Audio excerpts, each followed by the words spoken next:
তারেক রহমানের ব্যাপারে একজন সমন্বয়ক বলেছেন যে উনি ছাত্রদের ভাষায় নাকি কথা বলছেন।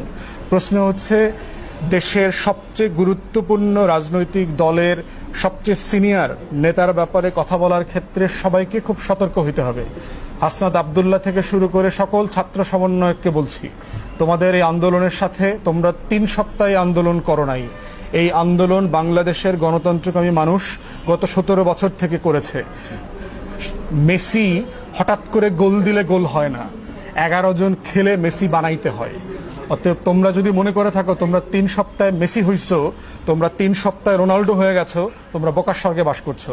তাই সিনিয়র পলিটিশিয়ান এবং পলিটিক্যাল পার্টি নিয়ে কথা বলার ক্ষেত্রে সকল ছাত্র নেতাকে অত্যন্ত সতর্ক হতে হবে।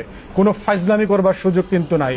কারণ তোমরা কে কয়জন মারামারি করছো, কোন তারিখ থেকে কোন তারিখ মারামারি করছো, তোমরা কয়জন আহত হইছো আর কয়জন নিহত হইছো, সবকিছুর গল্প আমরা জানি।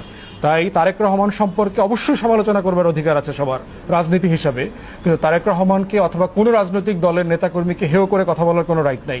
কিন্তু এর মানে এটা না যে কোনো রাজনৈতিক নেতাকর্মীর সমালোচনা করা যাবে না। তার ব্যাপারে যেটা বলা হয়েছে, উনি ছাত্রদের ভাষায় কথা বলছেন। ছাত্রদের এই আন্দোলনে তো বিএনপির রোল ছিল। বিএনপির মহাসচিব বলেছেন যে এই জুলাই আগস্টের গণহত্যায় বিএনপির 200-র উপরে নেতাকর্মী মারা গেছে। তো ছাত্রদের ভাষায় কথা বলা মানে এটা কি ধরনের কথা? তত আমরা মনে করি যে কথা